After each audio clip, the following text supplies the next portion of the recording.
Bonjour à toutes et à tous, vous écoutez Cinécast. Salut Thibaut.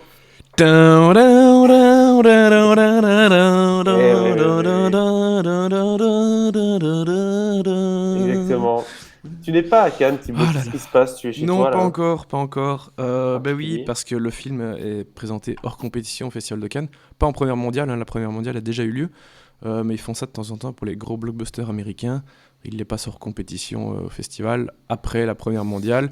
Et comme le film sort le 25 mai, et je suppose qu'aujourd'hui nous sommes le 24, enfin jour de publication, on a pu voir le film avant. Et fort heureusement, parce que j'ai pu le voir en IMAX. Et que Enfin bref, voilà.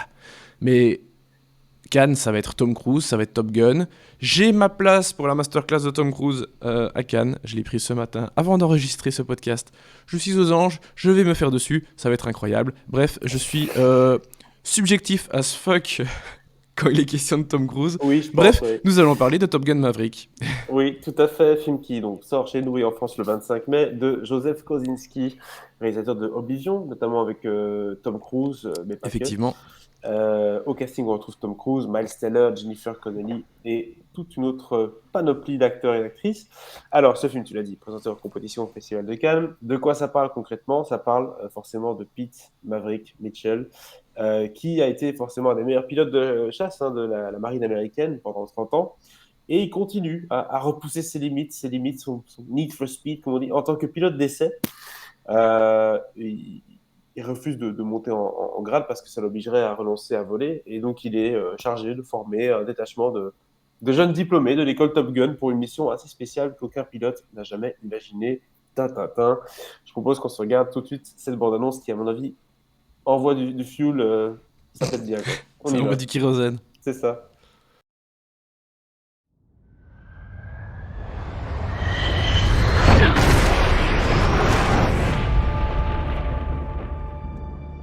What do we have here? Yeah, here I thought we were special. Fellas, this here's Bagman. Hangman. Whatever. What the hell kind of mission is this?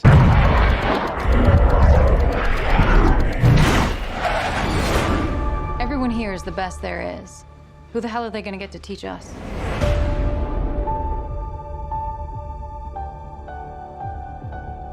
Captain Pete Maverick Mitchell. Let me be perfectly blunt. You are not my first choice. You are here at the request of Admiral Kazansky, aka Iceman.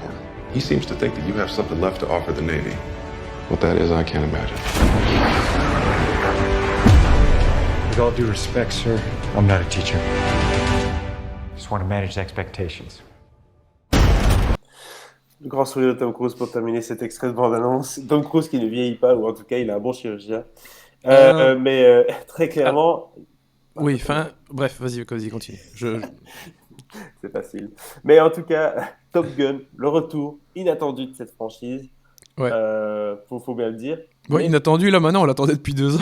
Oui, Ce oui. qui- Non, attendez, mais c'est vrai qu'à la base, on Mais ne ouais, s'imaginait ouais. pas que ça allait revenir un jour Top Gun. Ben, Mais quand on connaît le petit bourg, quand on connaît son amour des sensations fortes, quand on connaît son côté je veux des caméras dans le cockpit et on va faire des trucs de malade, ça s'y prête bien Top Gun en fait, pour le casse-cou Tom Cruise. Ah, complètement. Mais à l'époque, il n'avait pas voulu faire de suite à Top Gun parce que les gens en faisaient une espèce de film propagandiste de l'armée, etc. Et pour lui, il n'était pas question de rentrer dans ce schéma-là. C'est pour ça qu'il n'y a jamais eu de suite à Top Gun jusqu'à présent.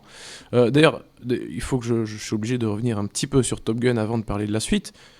Personnellement, c'est un film que j'aime beaucoup, mais c'est pas un grand film, qu'on se le dise. C'est pas très très bien écrit. D'ailleurs, Tony Scott, feu Tony Scott, disait que toutes les scènes de dialogue, c'était pour faire le passe-plat entre des scènes d'avion, quoi. Donc vraiment, c'est pas un film très bien écrit. C'est plein de clichés. C'est très 80s. Ouais, C'est très l'armée daté. américaine, voilà, on Ouais. va jouer avec du beach volley. C'est quoi qu'ils font encore sur la plage? Ouais, oui, ils font du beach volley sur Voilà, la plage. tu vois, torse nu avec ta squat. Mais voilà, en tant que tel, c'est pas un très très bon film. Mais c'est un film que j'aime beaucoup parce que c'est généreux en action. Il y a plein de chouettes choses dedans. Il y a des chouettes personnages. Bref, voilà. Du coup, voilà, on arrive avec une suite. 36 ans après, je pense, quelque chose comme ça. J'ai pris un pied monumental. Voilà, je le dis tout de go, Euh, Évidemment, j'avais des attentes. Évidemment que j'espère que la suite de Top Gun soit bien. Mais je m'attendais pas à quelque chose aussi bien, vraiment. Parce que autant j'aime Top Gun, le premier du nom, mais c'est pas un très très bon film, autant cette suite, j'ai pris un grand pied et c'est un bon film. C'est un film qui est supérieur au premier, et je le dis sans aucune hésitation. Pourquoi? Parce que déjà, il surfe sur le côté nostalgique du film. On s'ouvre exactement de la même... Enfin, le film s'ouvre de la même façon que Top Gun, avec un porte-avions, avec des avions qui atterrissent, le soleil qui se couche, machin. Exactement la même musique. Et puis, t'as le petit encart, comme dans le premier, où on t'explique qu'il y a une école, machin, et ça s'appelle, et puis t'as le truc qui vient en grand sur ton écran, Top Gun, voilà. Donc c'est exactement la même chose. Bon, remis au goût du jour, bien sûr. Et il surfe sur la nostalgie et plein d'autres choses, hein. Évidemment, le film parle de Goose, donc l'ancien coéquipier de Maverick, qui est décédé pendant une mission dans le premier film. D'ailleurs, le personnage interprété par Miles Teller joue son fils, qu'on voyait dans le film à l'époque, hein.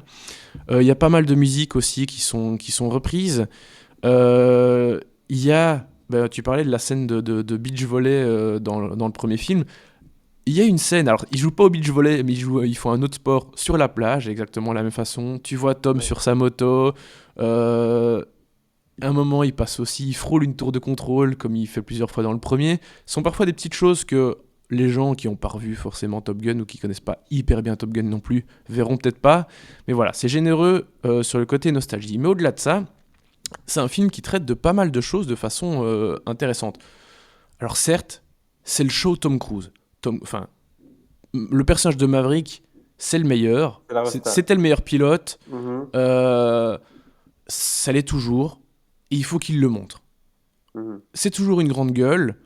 Le mec, il veut toujours faire chier tout le monde. Bref, c'est à la gloire de Tom Cruise, hein. Oui. Faut pas se mentir. Mais est-ce qu'il passe le flambeau un peu quand même? Parce qu'on Mais voit oui. cette nouvelle génération. Mais donc bien on sûr. se doute bien que c'est un peu Bien une manière sûr. pour lui de dire allez, on sait jamais, peut-être qu'il y a une nouvelle franchise Top Gun qui peut être là et moi je vais me retirer après, tu vois, c'est possible aussi. Non, mais t'as raison, et c'est exactement ça.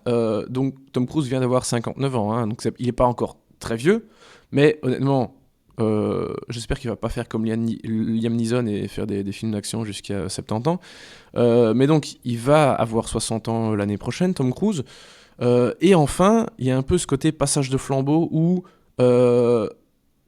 clairement, il est plus au top, dans le sens où, d'ailleurs, le film s'ouvre avec un amiral joué par Ed Harris qui lui dit vous êtes voué à disparaître, notamment à cause de la technologie, etc. Il parle des pilotes, hein, il parle pas juste des vieux pilotes. Donc il y a vraiment ce côté où, pour la première fois, j'ai l'impression, dans un film, où Tom Cruise prend en compte le fait qu'il vieillisse, quoi, tout simplement. Et qu'il va pas pouvoir faire ça éternellement. Donc ça fonctionne très bien. Il y a tout le côté aussi avec la rivalité, il y a un peu les mêmes schémas qu'avant qui sont repris, hein, avec évidemment le personnage joué par Miles Teller, donc le fils de Goose, qui va avoir une petite rivalité avec un nouveau Val Kilmer, Iceman, là, monsieur beau gosse avec les dents parfaitement blanches, qu'on voit dans la bande-annonce notamment, et que je parle d'Iceman. Val Kilmer est présent dans le film. Ils prennent magnifiquement bien en compte ses problèmes de santé, ses problèmes de gorge, le fait qu'il n'arrive plus trop à parler. Une scène qui m'a pris d'émotion. Vraiment, j'ai eu les larmes qui ont coulé à plusieurs reprises dans le film, hein. Mais là, je trouve que la scène avec Val Kilmer, elle est magnifique. Il y a un moment où il parle quand même un petit peu. Une scène vraiment pleine d'émotions où ils finissent avec une petite blague enfin bref, je vais pas raconter parce que sinon ça serait un peu vous gâcher le film, mais il y a beaucoup d'émotions, chose qui honnêtement il y a quand même très peu dans Top Gun, hein, dans le premier du nom. Donc ici il y a vraiment plein de choses qui fonctionnent. J'ai l'impression de m'éparpiller dans tous les sens et j'en suis désolé, mais l'enthousiasme est très bien.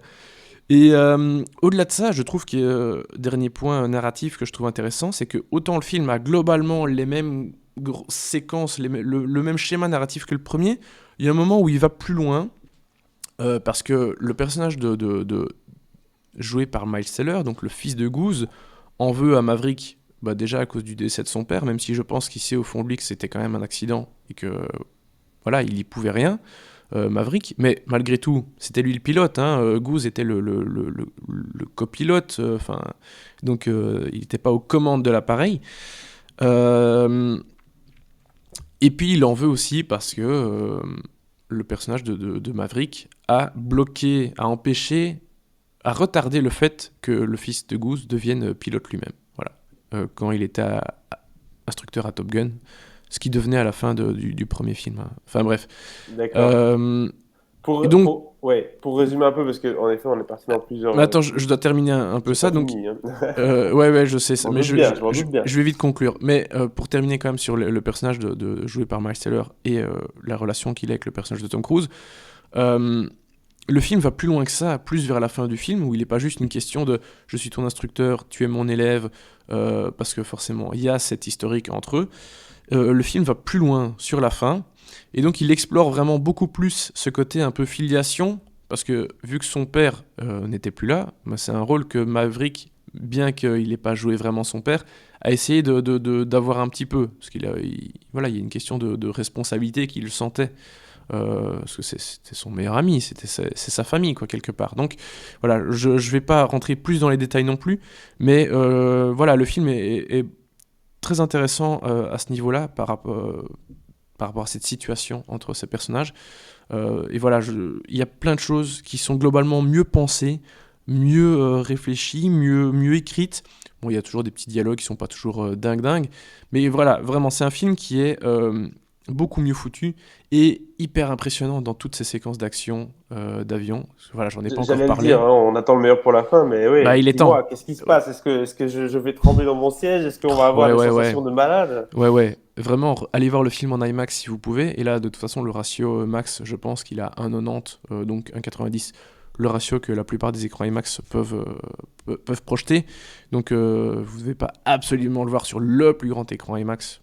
Allez en IMAX.bar. Vous allez prendre une petite claque parce que franchement, les scènes d'action sont assez incroyables. C'est rare, déjà c'est pas quelque chose qu'on filme beaucoup, hein, des avions de chasse, mais là vraiment ils ont fait la Ça coûte très totale. très cher, hein, Vraiment ils ont bénéficié d'excellentes conditions parce que c'est très très impressionnant ce qui se passe à l'écran. Donc vraiment spectaculaire, ouais. Apparemment, ils ont été profiter des entraînements de l'armée américaine pour filmer pendant l'entraînement, en fait. Donc ils disaient, bon, ben, on va juste mettre un acteur dans l'avion avec une caméra, et c'est lui-même qui doit l'allumer, lui-même qui doit régler le focus, et tout, enfin, tout seul. Et, on tournera la séquence quand vous avez 2 minutes, quoi. Mais faites votre exercice, tu vois. Ouais. Donc du coup, ils sont obligés de se calquer sur le programme de l'armée. Donc c'est voilà, des films un peu comme ça qu'on fait plus, hein. Bah oui, faut pas que ça coûte trop cher non plus, C'est donc papy Tom Cruise, hein, tu avec fais qui que les moyens du bord. voilà, Bah on oui, continue à faire des films oui. comme ça. Autant Tom, il a appris à piloter un hélicoptère pour les missions impossibles, il a appris à faire plein de choses, mais je pense que piloter des avions de chasse, là, ça reste quand même un peu Il pilote des avions, mais pas des très avions. compliqué. Donc, et pas accessible au commun des mortels. Alors certes, Tom Cruise n'est pas le commun des Oui, mortels, c'est ça. mais quand même, il y a des limites. Voilà, Mais alors, voilà, Thibaut, je m'arrête là. C'est t'en bon. dis que du bien, hein, c'est quoi la note de ce film? Bah vraiment un excellent 4 étoiles. Alors, peut-être que ça vaut un petit peu moins, en vrai, j'en sais rien, je suis pas objectif. Mais même si j'étais un peu plus objectif, je te dirais peut-être 3,5, hein. Je dirais Ouais, pas beaucoup moins. Parce que vraiment, j'ai l'impression que ça fait très longtemps que j'ai pas vu un blockbuster américain aussi généreux, aussi intelligent, et j'avoue. qui sortait un peu des carcans habituels du blockbuster dans lesquels les blockbusters se sont fermés ces dernières années. Toutes les marveleries et même les comédies un peu plus légères, C'est vrai. à The Lost City, tous ces trucs-là. J'ai l'impression qu'on a quelque chose quand même de différent. Alors certes, calqué sur ce qui est devenu, on peut le dire, un classique du cinéma, Franchement. quelque part en tout cas, Mhm. une certaine forme de classique. Mais donc voilà, quelque chose d'un peu frais, d'un peu rafraîchissant, mine de rien. Alors certes, Tom Cruise est toujours l'action man, le meilleur, le plus fort, ça change pas, mais quel kiff, quel kiff. Quel kiff pour ce Top Gun Maverick 4 étoiles. Vous l'aurez compris, quoi qu'il arrive, c'est une valeur sûre, hein, cet été au Cinoche, Oui. si vous voulez avoir des belles sensations. Top Gun Maverick, c'est le patron Tom Cruise, toujours là, aux commandes. N'hésitez pas à partager votre avis sur ce film dans les commentaires, et si ce n'est pas déjà fait, à vous abonner au podcast sur la plateforme de votre choix. À très très bientôt pour de nouvelles recommandations.